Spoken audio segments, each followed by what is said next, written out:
Alright, so welcome back everybody to another how to play video. So, I finally learned how to play Canopy, the 2-player mode. So in the future, I'll probably do a how to play video for 3 and 4 player accounts, and I'll probably do a how to play video for the solo variant as well. So this is for the 2-player game. This is the how to play for this, which is basically the basic version anyways, is just 2 players, and then they added, obviously, more player counts later on, obviously. Now, this will be with the Deluxe Edition, so it's set up using Deluxe Edition stuff. So if you have the Standard, you'll have cards where you'll put them out, and you'll lay them out a little bit differently than what I have here if you have the Standard Edition. But my Deluxe Edition has me put them out just like this. So this over here is the Seed Pile deck. You can't access these cards in the game until you get seed cards. When you get a seed card, and we'll show you cards later, when you get a seed card, at the end of the season is when you'll get access to some of these and maybe keep some of these, okay? This is the Forest deck. You'll notice we have 2 of these, actually 3 of these Forest decks. We have 2 up here and we have 1 here. This indicates current season right here. And so this is the current season Forest deck. So for the first round, we will only be using these cards here. Then in the second round, we'll use those cards. And the third round, we'll use those cards. So there's 3 rounds in this game. Now, for the setup, at the beginning of the game, what you're going to do is you are going to take and put 1 card here in New Growth. You will put 2 cards here in New Growth 2, and you will put 3 cards into New Growth 3. You'll do that at the beginning of each round. You'll do it for the first round, second round, third round. That's how you'll do that. Okay? Now, in this game, we each start with a starting tree trunk, okay? And the object of the game is to basically build up these trees and make them bigger. That's the object of the game, is to kind of make these bigger, obviously. And trying to make more trees and build lots of trees. There are tons of tree trunks in this deck, so that's definitely one of the things that you're going to want to do. Now, you'll score points at the end of each season or round. So you'll score points for your trees, your completed trees that you're able to complete. You'll score points for them. You will score points for plants that you have in your forest. You will also score points for having maybe perhaps the largest tree. If you have the tallest tree, at the end of each round, you'll score one of these tokens up here. This is for the first round, this is for the second, and this is for the the third round. So the 5 points is for the third round. So you'll score points for them for having the tallest tree. So that's one of the ways you'll score points. You'll use these point tokens here to indicate, obviously, how many points you've acquired thus far.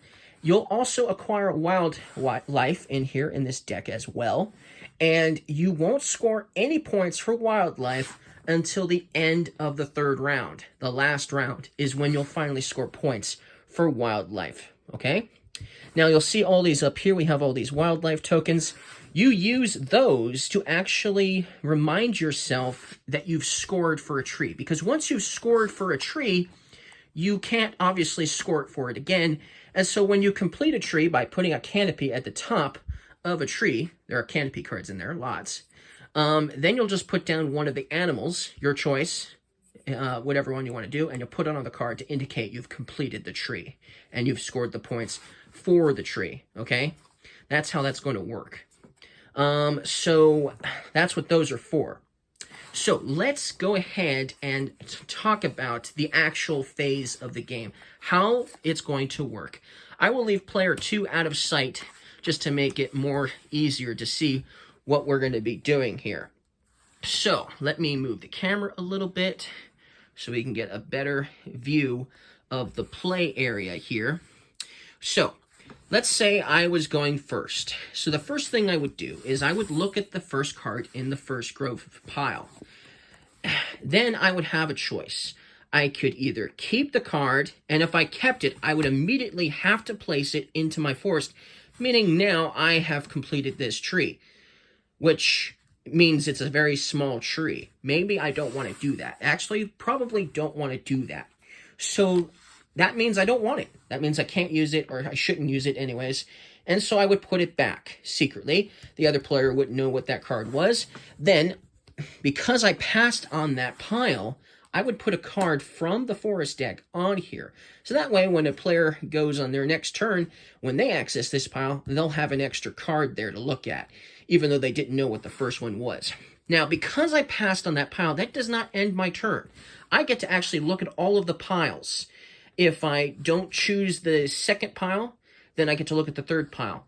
If I don't choose the third pile, which has 3 cards, by the way, then I must take the top card from the forest deck and put it into my forest, whether it's good or bad. Okay? So, since I passed on the first, then I could look at the second and see what 2 cards we have here. We have a fire and we have a brumelia. Well, okay, so we should indicate what fire does. At the end of a round, if you have 2 fire cards in your forest, you have to discard 2 plants from your forest. That could be bad. That also could be good. Now you're wondering how that would actually be good. Why would that be good? Possibly. Well, this card here, the brumelia, is a flower. If you have 1 brumelia in your forest at the end of a round, you'll get 2 points. If you have 2 of them in your forest at the end of the round, you'll get 7 points. But if you have 3 or more, you're going to get minus 3 points. So if you had 3 of these in your forest at the end of the first round and you had 2 fires, well, now we could basically burn one of those bromelias and we wouldn't have to worry about those extra points that we'd lose for sure. Negative points. So that is a possibility that can help out. So it could be a negative, it could be a positive. But let's just say, for the point of argument, I didn't want these 2 cards. Well, then I would put them back, and I would then take another card from the deck and place it there. So now there's 3 cards there, so when player 2 goes, they'll have more cards to look at. Then we would look at this pile next. And so we have 2 trunks, and we have a flower, a brumelia. So you know what? This is the pile I'm going to take. So let's go ahead and move everything a little bit over, because I'm going to go ahead and use this to build my tree up. So I'm actually going to build this upward. And I'm going to use both of the cards to build the tree to make it as tall as I possibly can. So now that tree is actually fairly tall because there's 3 cards that make it up. So that's basically what I'm going to do. And then this would just go in my forest anyways, the brumelia. And we'll just kind of move it off screen. And we'll kind of move this to the left a little bit as well. Because who knows, maybe I'll get more trees in this video. Who knows? Okay, so now that that's sort of out of the way, then because this pile is empty, I still have to put a card there for New Growth 3. And now my turn is done. Then player 2 would go. Player 2 would look at the cards. Ooh, it's an Emerald Tree Boa. And it's a Canopy. If they take this Canopy, it also means that their little tree here is going to be a very small tree. And it's only going to score them like maybe a point. So they might not want that. But this Emerald Tree Boa, they might want this. This is an ability that they get once per season. Once per season, you may take 1 card from a pile that you pass. That could be very useful if there's a card sitting in a pile you want, but you don't want the other cards. If you had this Emerald Tree Boa to help you out, that would be an awesome ability to have. And we'll probably do a video explaining all of the different animals and plants in this game. But for now, that's an interesting ability. And you know what? Player 2 is going to take this anyways because it's an awesome ability. So that means they will have to complete their first tree. Okay? Now, if you ever take a Canopy card, but you can't use it because you don't have a tree trunk currently, then you automatically have to discard it. So that's just something to note. So yeah, now he's got the world's smallest tree. But he also has this awesome Emerald Tree Boa. Man, I wish I had gotten it. Awesome ability. So now he's got that in his forest. And so then he would put a card here for the first growth. And you would continue this, okay? You would continue this until all of the cards, every single card here, until every single one here was taken up. You would continue, okay? Until all of the cards are gone and have either been utilized or put back, etc., etc. Now, let's talk about scoring now. So, obviously, I don't have much in the way of scoring because I only just started the game, right? So, let's just talk about phase-wise how scoring would work. So, wildlife will not score you any points until the end of game, okay? So you don't have to worry about wildlife scoring you points. At this point, you would then look at the seed deck. If you have a seed card, which I don't have at the moment, so let me just see if I can find a seed card to indicate seeds for this illustration. Here's a seed. So if you have a seed card, okay, you get to draw 3 of these cards. You get to look at them, and then you get to decide which one you get to keep. You only get to keep 1 of the 3. Now, let's say you had 2 seed cards. If you had 2 seed cards, you still can only draw 3 cards, but because you have more than 1 seed card, you get to keep more than 1 seed card. You get to keep 2 for 2 seed cards. If you had 3 seed cards, you'd get to keep 3 cards. You would still only draw, obviously, 3 cards regardless. There is a way, however, to draw more cards. Let's talk about that. Let's find the fire. Okay, so remember the fire from earlier. It actually potentially could burn a plant if you could get a fire. Here's a fire. All right, here we go. Here's a fire. Now, fires, they will burn, obviously, if you have 2 of them, they will burn plants in your forest, right? I mentioned that. But if you have a fire at the end of a season, even though it's going to do damage to your, basically, your forest, because it is a threat after all, you actually get to draw an additional card from the seed pile for every fire card you have. So if you had 2 fire cards and 1 seed, you'd get to draw 5 cards. Pretty nice, right? You'd still only get to keep 1, but that's how that's going. I mean, you only get to keep 1 per seed you had, so if you had 2 seeds, you'd get to keep 2. But that's one of the things that works well with, obviously, the seed pile. At least that's something, right? It might burn a plant or 2 it might burn a couple plants if you have a couple of these, but potentially you could obviously still at least get something good from that pile there to help you out, because you get to choose which to put into your forest. So that's what that would do. So that's how seeds would work. You'd get to add the seed. You would then discard all seeds you had. So all the remaining seeds, they don't pass over to the next round. All seed cards get discarded. You don't have them in the next round. Then, after that, after the seeds are taken care of, then you would score for weather cards.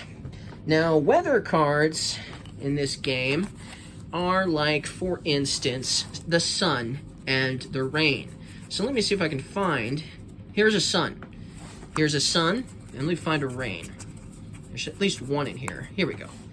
Okay, so on their own, the sun and the rain score you no points. So if you have 1 rain by itself or 2 rains, you still get no points. You get pairs, though. If you can get a pair of a sun and a rain, because, balance is everything, then you'll score 5 points. So 2 of these equal 5 points. So if you had 2 pairs of these, you'd get 10 points. That's how you're going to score points for the sun and the rain. That's how that works. Then after that, you would take care of all the threats that could possibly happen to you. Some happen while you're playing. If you're playing with the advanced version, some actually happen while you're playing. But let's talk about threats now. So here we have disease. So this is what would happen after you score points for weather and take care of what you do with the seeds. You would look at all the disease cards you have. If you have 2 disease cards, you lose 2 of your animals because they die of disease, okay? If you have 3 or more, though, then you only lose 1 animal, 1 wildlife, but it spreads to the other player. So instead of you losing 2, you lose 1, and your opponent will also lose 1 animal. That's how disease is going to work. Now, obviously, the fire is going to work the same exact way, exactly the same, except fires obviously will only affect plants. It would do the same exact thing. So if you have 3 or more fires, then one of your opponent will obviously lose a plant, and you will lose a plant. It's your choice which you lose, though. So that's something. You get to choose what you're going to lose. And there are obviously some benefits to losing certain plants. I don't think there's a benefit for losing an animal, though, because, man, animals are awesome. But, yeah, that's how disease and fire is going to work. Now there is another weather-related problem that could also come up, and I'm looking for it. Where is it? I don't see it there. Here it is, drought. So drought here, if you have a drought, if you add a drought to your forest, you must immediately discard 1 card if you have a drought. So you get to obviously choose which cards you're going to discard. So this is an instant effect. You'll see the lightning bolt. So the drought is an instant weather condition, weather threat that will happen during the course of a turn. It instantly happens. If you get the drought, you have to discard a card. You get to choose what it is, but you have to discard a card immediately. Then you discard the card and the drought. That's how drought is going to work. So that's basically for the standard edition. If you're not playing the advanced edition, that's everything you would possibly come across in this standard edition. Drought, fire, and disease. So those 3 threats are the 3 threats you would come across in the standard edition. So that's what would happen. Now, after you take care of threats, after the threats are taken care of, you wouldn't actually score points for the weather until at the end of the season. So the first thing you would do is you would do the seeds, you would take care of that first, then you would take care of any threats you have, then you would score for your trees. So then you would look at your trees and you would score for your trees. If you don't have a completed tree, you get no points, okay? You don't get any points for but you still get to keep the trunk and the rest of the tree, regardless, okay? You just won't score any at this moment. But if you do have a completed tree, hence player 2, you would score points based on certain things. Now, this trunk here has no points on it, so it's worth no points. This canopy is telling you that you'll score 1 point for every trunk card that makes up the tree.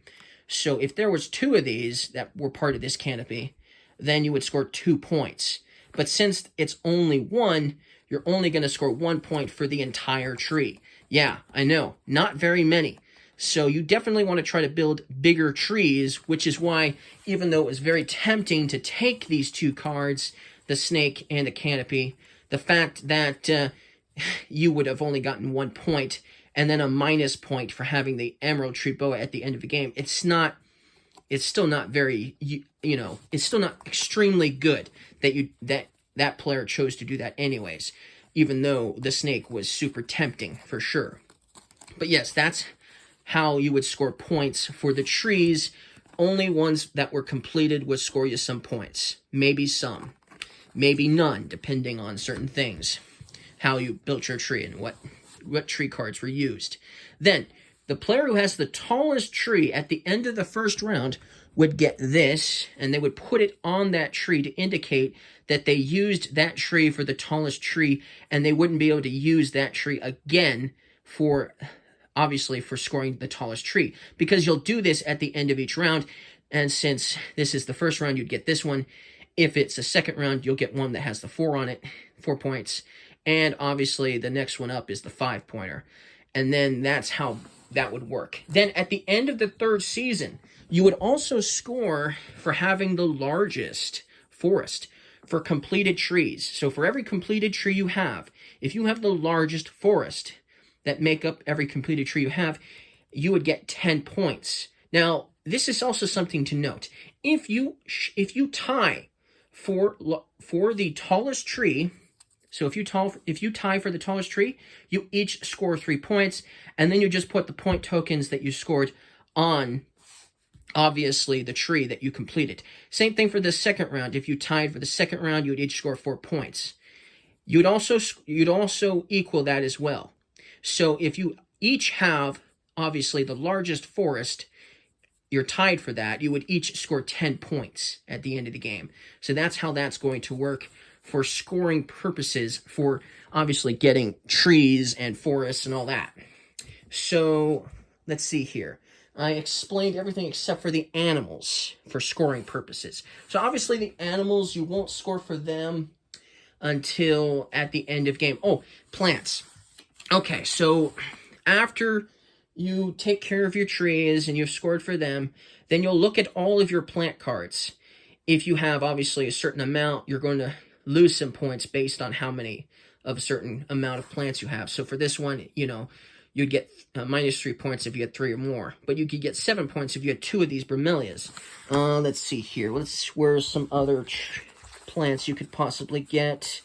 The Monstera, for instance, if you had 1 or 2 of these only at the end of the season, you'd get no points. But if you had 3 more, you'd get 8 points. So that's basically what you do. And of course, you would still score your points for your weather at this time as well. For your pairs of sun and rain, you would score for them as well.